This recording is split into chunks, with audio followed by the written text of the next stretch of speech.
Ésaïe, chapitre 33.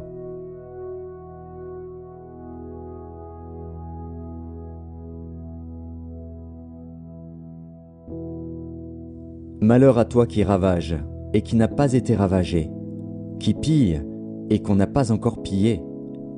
Quand tu auras fini de ravager, tu seras ravagé. Quand tu auras achevé de piller, on te pillera. Éternel, aie pitié de nous. Nous espérons en toi. Sois notre aide chaque matin et notre délivrance au temps de la détresse. Quand ta voix retentit, les peuples fuient. Quand tu te lèves, les nations se dispersent. On moissonne votre butin comme moissonne la sauterelle. On se précipite dessus comme se précipitent les sauterelles. L'Éternel est élevé, car il habite en haut. Il remplit Sion de droiture et de justice. Tes jours seront en sûreté. La sagesse et l'intelligence sont une source de salut. La crainte de l'Éternel, c'est là le trésor de Sion.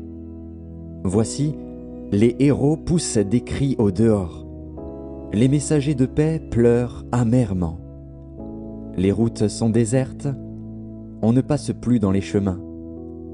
Il a rompu l'alliance, il méprise les villes, il n'a de respect pour personne. Le pays est dans le deuil, dans la tristesse. Le Liban est confus, languissant. Le Saron est comme un désert. Le Basan et le Carmel secouent leur feuillage. Maintenant je me lèverai, dit l'Éternel. Maintenant je serai exalté. Maintenant je serai élevé. Vous avez conçu du foin, vous enfanterez de la paille. Votre souffle, c'est un feu qui vous consumera. Les peuples seront des fournaises de chaux, des épines coupées qui brûlent dans le feu.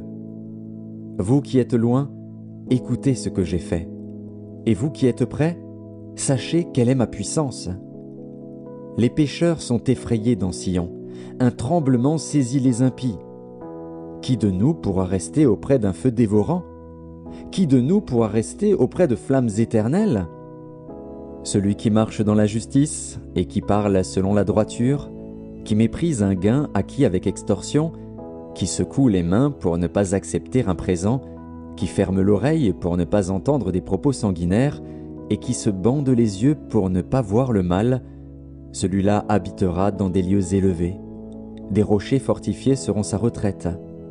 Du pain lui sera donné, de l'eau lui sera assurée. Tes yeux verront le roi dans sa magnificence, ils contempleront le pays dans toute son étendue. Ton cœur se souviendra de la terreur. Où est le secrétaire? Où est le trésorier? Où est celui qui inspectait les tours? Tu ne verras plus le peuple audacieux, le peuple au langage obscur qu'on n'entend pas, à la langue barbare qu'on ne comprend pas. Regarde Sion, la cité de nos fêtes. Tes yeux verront Jérusalem, séjour tranquille, tente qui ne sera plus transportée, dont les pieux ne seront jamais enlevés et dont les cordages ne seront point détachés. C'est là vraiment que l'Éternel est magnifique pour nous. Il nous tient lieu de fleuves, de vastes rivières, où ne pénètre point de navire à rame et que ne traverse aucun grand vaisseau. Car l'Éternel est notre juge, l'Éternel est notre législateur, l'Éternel est notre roi, c'est lui qui nous sauve. Tes cordages sont relâchés. Il ne serre plus le pied du mât et ne tendent plus les voiles.